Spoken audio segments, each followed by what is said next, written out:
"You're just a toy soldier." That's what the young officer said, loud enough for the cadets to laugh. They mocked the silence, mocked the uniform, and when someone spotted the faded emblem beneath the guard's glove, they called it part of the costume. No one asked what it meant. No one asked where he'd earned it, but someone did notice from across the courtyard a lieutenant general. He didn't ask for rank or service record. He asked one question, and when he heard the answer, the entire parade ground went silent. I want to know what that marking meant and why it changed everything. Hit subscribe and tell us in the comments where you're watching from. Let's begin. The London afternoon hung thick with summer heat that made wool uniforms stick to your back. Horse guards parade stretched out under the sun like a stage set for imperial polished stone and brass, catching light that made tourists reach for their cameras. Corporal Ellis Ward stood second from the front of the ceremonial line, bare skin casting shadows across eyes that had seen things most people couldn't imagine. At 38, he was older than the other guards by a decade, maybe more. His jaw carried the kind of weathering that comes from squinting through desert sun and sleeping on ground that's either too hot or too cold, never just right. The scar above his collar was barely visible unless you knew what shrapnel damage looked like, a thin white line that disappeared into his hairline. The kind of mark that comes from being too close when something explodes. The tourists loved it. The precision, the silence, the way these men could stand perfectly still while London swirled around them like monuments. Most never looked close enough to see the details that mattered. The way Ward's left hand gripped the rifle with fingers that had muscle memory of weapons that actually fired back, or how his breathing stayed controlled in a rhythm that spoke of someone who'd learned to stay calm when everything was falling apart. That afternoon, the usual crowd included a group that should have known better. A dozen military cadets from the NATO exchange program clustered near the rope barrier. Their voices carried that particular confidence of young people who think they understand more than they do, American mostly, with a few French and German uniforms mixed in. Their escort, a second lieutenant named Blake Halverson, looked barely old enough to shave, let alone wear those West Point bars on his collar. "Look at them," Halverson said, not bothering to lower his voice as he gestured toward the line of guards. "Wind-up dolls. I bet they haven't touched a real rifle in years. Probably don't even know which end the bullets come out of." One of his cadets, a lanky kid from Tennessee, laughed and pointed his phone at Ward. "That one hasn't blinked since we got here. Think they programmed them in the morning." Ellis Ward didn't react, couldn't even if he wanted to, but something about his stillness made the smarter ones in the group shift uncomfortably. A German cadet, older than the rest, with the bearing of someone who'd actually seen military service, shifted his weight and muttered, "Maybe we should show some respect." "Relax," Halverson cut him off with a dismissive wave. "It's not like they can hear us. Besides, someone should tell them what real soldiers look like. We've got guys back home running live-fire exercises while these people are playing dress-up for the camera crews." The French cadets had gone quiet, their earlier enthusiasm fading into something that looked like embarrassment. One of them, a girl with lieutenant's bars who looked like she came from a military family, whispered something urgent to her companion in rapid French, but Halverson was just getting started. He'd noticed something that made his grin widen. A strip of fabric poking out from beneath Ward's left glove, dark green, frayed at the edges, definitely not regulation. It looked old, worn, like something that had survived more than ceremonial duty. "Check this out," he said, stepping closer to the rope and raising his voice. "Is that duct tape?" "What is that, a good luck charm?" "Maybe his girlfriend gave him a friendship bracelet to remember her by." His voice carried across the stone courtyard, drawing attention from other tourists. Ellis Ward remained frozen, breathing controlled like someone who'd learned to stay calm when everything was falling apart. Halverson turned to his group, grinning. "You know what this is. This is what happens when a military becomes a museum piece. Real soldiers are out there running ops, doing actual military work. Meanwhile, these guys are standing here dressed like Napoleon's backup dancers." Laughter rippled through some of the cadets, not all. The German who'd spoken earlier looked like he wanted to disappear, and the French girl was trying to pull her group away. "Hey, Corporal," Halverson called out. "You move when a real officer gives you an order, or are you part of the architecture?" Still nothing. "Look at him," Halverson said, his voice getting louder. No reaction. This isn't military service, it's community theater with better costumes. A few tourists had stopped to watch Nalsum filming with their phones. Others just curious about the loud American making a scene. The other guards in the line remained perfectly still, but there was a subtle tension in their posture now, the kind that comes when one of your own is being targeted, and you can't do anything about it. "We've got infantrymen back home doing real work," Halverson continued. Hitting his stride now, Halverson kept going. "Running patrols in actual hostile territory. Making life-and-death decisions. Putting their lives on the line for something that matters, while you're out here playing dress-up for the tourist. Cameras, collecting photo ops like some kind of military mascot." That's when someone else moved across the courtyard. A man in a subdued dress uniform had stopped walking. Lieutenant General Charles Redford wasn't supposed to be here, but now he'd stopped dead, staring at something that made his blood run cold. That strip of fabric under Ward's glove. Dark green against the red wool, with markings that looked almost black against the faded material. Redford had seen that pattern before, in classified files, in after-action reports that technically didn't exist. His jaw tightened as he watched the young lieutenant continue his performance, oblivious to what he was actually looking at. Redford had read about men like Ward, had signed the orders that sent them into places that didn't appear on any map, to do things that would never make the evening news. He started walking toward the group, his steps measured but deliberate. The cadets noticed him approaching first the way you notice a storm front moving in, or quiet pressure that makes the air feel different, and smaller creatures seek shelter. The American lieutenant was still talking, still playing to his audience. When Redford reached the rope barrier, he didn't announce himself, didn't clear his throat or demand attention, just stood there for a moment, studying the man in ceremonial dress with the kind of intensity that made nearby conversations die away. When he finally spoke, his voice was quiet but carried the weight of absolute authority. "Corporal," he said, not quite conversational but far from commanding. "Where'd you come by that marking?" The courtyard had gone quiet. Even the tourists sensed something important was happening, though they couldn't have said what. The clicking of cameras slowed, conversations died mid-sentence. Even the pigeons seemed to settle into watchful silence. Ellis Ward couldn't turn his head, couldn't look at the general. The regulations that governed ceremonial duty were absolute. No movement, no acknowledgement, no breaks in composure. The question had been asked by someone with the authority to ask it, and it deserved an answer. His voice came out steady, matter-of-fact, like someone reading map coordinates from memory. "Corridor Bravo Terran Cout, unit was 9R Echo." The words hit General Redford like a physical blow. He'd read those operation reports, some of them with his own signature at the bottom.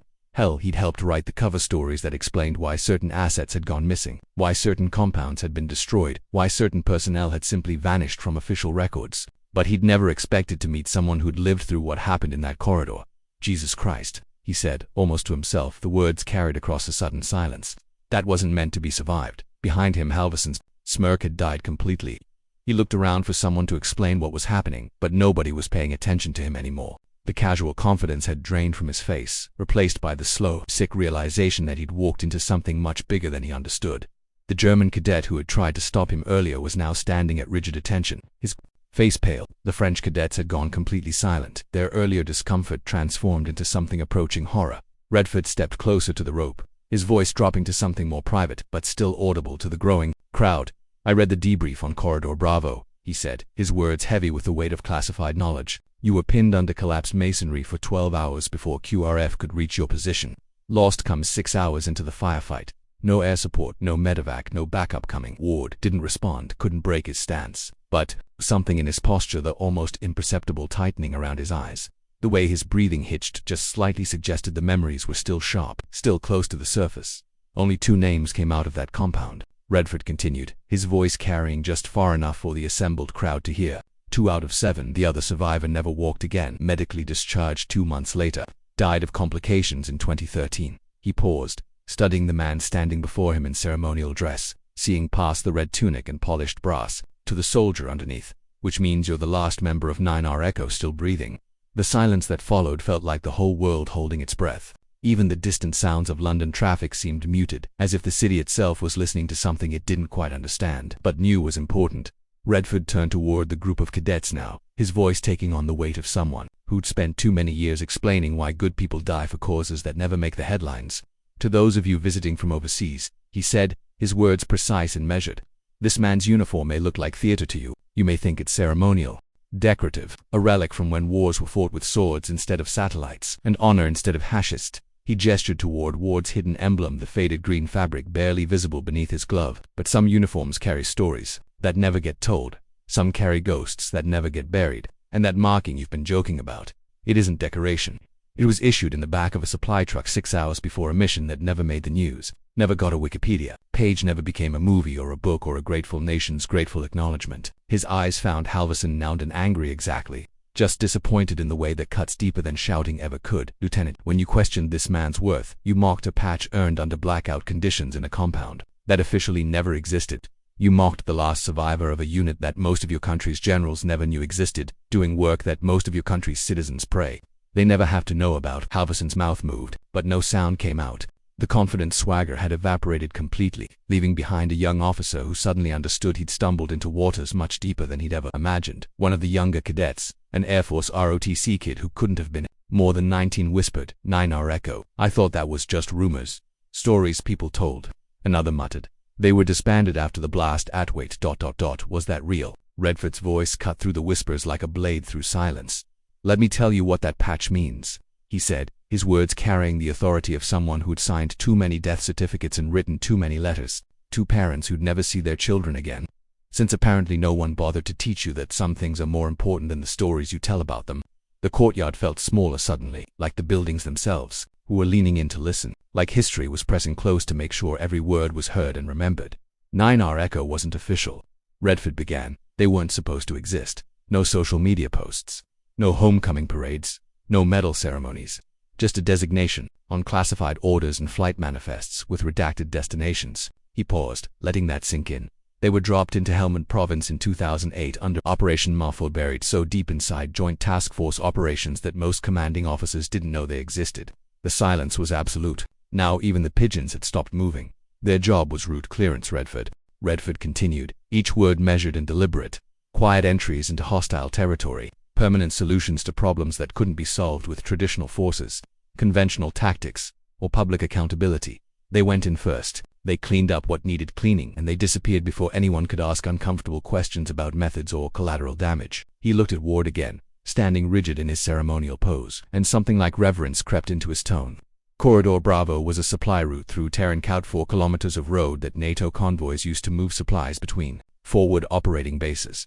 Intelligence said insurgents had mined it, prepped ambush positions every 200 meters, placed IED cells with overlapping fields of fire. A 200-vehicle convoy with medical supplies and winter gear was scheduled to use that route in 36 hours. Redford's voice carried the weight of someone who'd read too many casualty reports, signed too many death certificates, made too many phone calls to families who'd never be whole again. Ward's unit went in to clear it.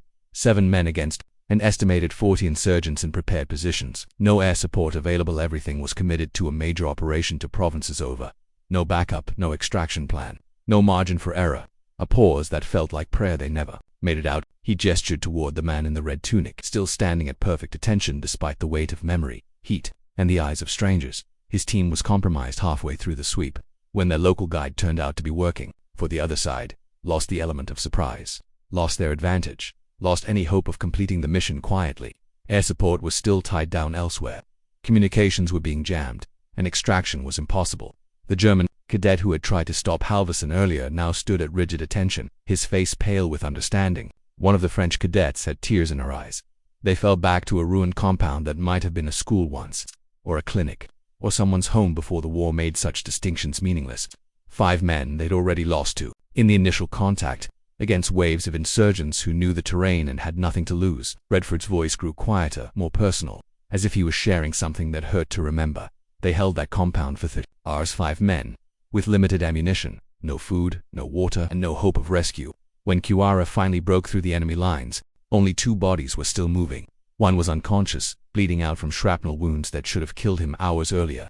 The other was dragging him toward what was left of an exterior wall. He looked directly at Ward, now seeing past the ceremonial uniform to the man who'd lived through hell and chosen to keep living. That man, the one you've been calling a toy soldier, carried his team leader through broken concrete and sustained gunfire for 80 yards, then went back for their radio equipment because someone needed to call in the coordinates for the airstrike that would level the compound, then went back again for the wounded interpreter who'd been loyal when loyalty meant death. The silence was so complete that even breathing seemed loud. He went back 3 times into that collapsing building under enemy fire, with insurgents closing in from 3 sides. Went back because that's what you do. That's what soldiers do when soldier means something more than a paycheck and a uniform and a story to tell at parties. Redford turned back to the cadets, his voice carrying the weight of every funeral he'd attended, every flag he'd folded, every widow he'd consoled. After the dust settled, and the bodies were counted, and the reports were written in language that made horror sound like policy, 9R Echo was dissolved quietly officially. The kind of dissolution that happens in offices where the windows don't open and the conversations never get recorded. He paused, studying the young faces before him. The survivors were split up and reassigned. Different units, different bases, different continents. One was medically discharged within 6 months when it became clear his body would never recover from what had been done to it. The other Redford looked at Ward's perfectly pressed uniform, his ceremonial rifle, his absolute stillness in the face of heat and scrutiny and the weight of unwanted attention. The other requested assignment to ceremonial duties, not because he wanted recognition, or easy duty, or a safe posting where nobody shoots at you, but because he understood that guarding this place, this tradition, this symbol, This idea of what we're supposed to stand for meant something to the men who never made it home. The silence that followed was different from ceremonial silence. This was the kind that holds weight, that carries the presence of the dead, that makes you understand why some people choose to stand still rather than move forward. One of the French cadets raised her hand slightly, like a student asking permission to speak in a classroom where the lesson had become too important for interruption. Sir, she said quietly, her accent making the words more formal, more careful. Why would someone who's done all that choose to stand here in silence when he could tell his story, could be recognized for what he did? Redford's expression softened slightly the way it does when someone asks the right question, even if they don't understand why it's right. Because, mademoiselle, in silence, no one gets to edit a story. No one reduces what happened to a soundbite or a headline or a hashtag that trends for 3 days and gets forgotten. No one claps for cameras or gives speeches about sacrifice they've never made. The men we lose. Sometimes, silence is the only way to carry them properly, to honor them without cheapening what they gave. He looked down at that strip of faded fabric, still barely visible beneath Ward's glove, and his voice grew even quieter, and some patches were never meant to be seen, only remembered, only carried, only honored, in the kind of silence that speaks louder than any medal ceremony or parade or grateful nation's grateful acknowledgement. An American cadet, one who'd been laughing and filming early, his throat, his phone hung forgotten at his side. I think we owe him a salute, sir. Redford didn't answer immediately. Instead, he stepped as close to the rope as protocol allowed, came to attention with the precision of someone who'd been doing it for 40 years, and brought his hand up in a formal salute, slow, deliberate, held longer than any regulation required. It wasn't part of any ceremony. It wasn't authorized by any manual. It wasn't the kind of thing that happened in tourist areas where cameras recorded everything and nothing stayed private. But Redford held it anyway, as locked on the man who had once held a crumbling compound by himself, and now stood guard over something larger than tradition, more important than spectacle. When he finally lowered his hand, his voice was quiet but clear enough to carry across the stone courtyard, and into the silence that had settled over everything like a benediction. Corporal Ward chooses to stand here in silence. He's earned that right 100 times over, and if anyone else has a problem with how he serves, they can come explain it to me personally. The words carried across the courtyard like an echo that wouldn't fade, settling into the spaces between the cobblestones and the gaps in understanding, and the sudden sharp awareness that some things are too important to mock. Behind the rope, the cadets had straightened without being ordered to. Some held their hands behind their backs in modified attention. Others simply bowed their heads. The mockery from earlier felt like something that had happened years ago instead of minutes in a different place. Two different people who hadn't yet learned what respect actually looked like. Halverson looked down at his boots. Halverson's jaw worked like he was trying to swallow something bitter and sharp. When he finally looked up, his voice was barely above a whisper. Stripped of all the confidence that had carried him through his earlier performance, "Corporal Ward," he said, and the words came out rougher than he'd intended. "I didn't know. I'm sorry. I'm really, truly sorry." Ward didn't respond, couldn't break his stance or acknowledge the apology or make it easier for the young officer who'd learned a lesson that would follow him for the rest of his career. But the apology hung in the air anyway, except by silence that somehow felt more gracious than words, more forgiving than anger. A child tugged at his mother's coat nearby, his small voice cutting through the adult tension with the clarity that only children possess. "Mummy, what's that?" "Soldier guarding." The woman looked at the silent figure in red, understanding something she hadn't moments before, seeing past the uniform and the ceremony to the man underneath and the weight he carried. "Not the palace." "Love," she said softly, her voice thick with something that might have been tears, something more important than that. The ceremony continued around them as it always did. Drums resumed their rhythm in the distance. Horses clattered on cobblestone, somewhere beyond the arch. The crowd's attention began to drift back to the spectacle they'd come to see, the scheduled performance that followed rules everyone understood. But something had changed in that courtyard, not just for the cadets who'd learned what real service looked like when it wasn't performing for an audience, but for everyone who'd witnessed a ghost become real, if only for a moment, in the space between mockery and understanding. Ellis Ward completed his rotation without a flicker of acknowledgement. When the time came exactly when it was supposed to come, no sooner and no later, he marched off with the same precision he'd shown all afternoon, his rifle at the perfect angle, his steps in perfect time, disappearing through the arch toward the barracks as if nothing had happened. But something had happened in the quiet of the changing room. Ellis sat on a wooden bench, worn smooth by decades of soldiers. He carefully removed his gloves and reached into his locker, withdrawing a small velvet pouch. Inside was the original patch, smaller, darker, stained with things that wouldn't wash out. Next to it, a folded piece of paper, yellowed with age, 5 names handwritten in blue ink. Below them, a date, 12th of August 2008. 4 of the names had lines drawn through them, each in different indeed at different times as word of each death had reached him. The 5th name, his own, was circled once. No commentary, no explanations, No dramatic declarations or promises or threats, just a list of men who'd stood together when everything fell apart, who'd done what needed doing when doing it meant dying, who'd given their lives so that others could keep theirs. Ellis looked at it for a moment, running his thumb over the paper with the gentleness of someone touching something sacred. Then he refolded it along the old creases and placed it back with the patch, wrapping both in the tissue paper and sealing them in the velvet pouch like relics in a shrine. Tomorrow he'd stand again. Another shift, another crowd, another chance for someone to see only the uniform and miss the man wearing it. There would be more jokes, more cameras, more people who looked at him and saw only what they expected to see, but that was fine. That was the point, really. He wasn't standing for applause or recognition or understanding. He wasn't standing so people would know his story or thank him for his service or make him feel better about the choices he'd made and the prices he'd paid.